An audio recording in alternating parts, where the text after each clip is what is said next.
তিনি उदयपुर हांखरनि आलं नि बागै राधा किशोरपुर विधानसभा केन्द्रनि एमएलए ताइरां मंत्री प्रणजित सिंह राय नि एमएलए आमचाइनि हामख्राय रां रबामनि सिमी खंसा एम्बुलेंस याफारजाखा रां बायखा 9,46,358 टाका ओ पान्डाओ रां मंत्री साकबायथांनो एम्बुलेंस नो आलं नि तांक्रानि यागो याफाररेखा चाबी मानजाखा गुमति हांकर कास्कक्रा देबल देबराय हांकर नायकलफां रिंकु लाथर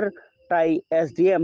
त्रिदीप सरकारनो खबै जुदा जुदा आदं रक मंत्री साइकेन्द्रका हापां लकुरकनि जेसेबो हामख्रायनि सामुंताङै दङ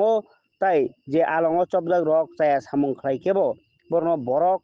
ताई बरनि साखामनि सेबसाब नति सामुंताङै दङ एम्बुलेंस रमानि बाय आलङो चबजाक लकुरकनि आसुमसा जेसेबो हामियांखे बरनो क्लाइ सेकेनो साखा नायनोगो ত্লাঙি মানান হই সেখানে কাবর স্বাভাবিক এটা মানুষের হয় এবং এই হলে পরে যাতে তাদের খুব তড়িঘড়ি তাদের চিকিৎসা পরিষেবা দেওয়া যায় এর জন্য একটা অ্যাম্বুলেন্স যাতে আমাদের এটিএফ ফান্ড থেকে দেওয়ার প্রপোজাল রাখে তখন আমি সঙ্গে সঙ্গে বলেছি ঠিক আছে যা হয় সেটা আপনারা করুন তারিখ বিনিময়ে 9,46,358 টাকার বিনিময়ে এই অ্যাম্বুলেন্সটা এখানকার সকলের যাদের হঠাৎ তাদের প্রয়োজনীয় স্বাস্থ্য পরিষেবা প্রয়োজন পড়ে সেটা ব্যবহার করার জন্য যাই হোক আমার এতদিন ধারণা ছিল যেটা অলরেডি টার্কিতে চলে গেছে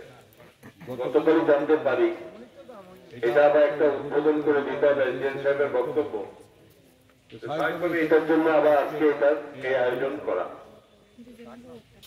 এবং সরকার তার বিভিন্ন দিক দিয়ে রাজ্যের যেভাবে ডেভেলপমেন্ট আমরা করছি এবং তার সঙ্গে পুরো অংশের মানুষ যাদেরকে হয়তো সামনে আসে না তাদের প্রতি যাতে কোথাও অবহেলা না হয় যদি কোথাও গ্যাপ থাকে সেটাও দ্রুত গতিতে প্রত্যেকটি জায়গাতে একজন করে বিধায়ক আছেন একজনকে কনস্টিটিউন্সিতে এবং সেই বিধায়ককে যাতে জরুরি ভিত্তিতে যে কাজটুকু সরকারের মাধ্যমে করতে কিছুটা বিলম্ব হতে পারে সেটার উপর তড়িৎ গতিতে করা যায় তার জন্য আমাদের রাজ্যের মাননীয় মুখ্যমন্ত্রী মহোদয় এই বিধানসভাতে যেখানে প্রত্যেকটা বৎসর একজন বিধায়ক মাথা পিছু বৎসরে 75 লক্ষ টাকা যাতে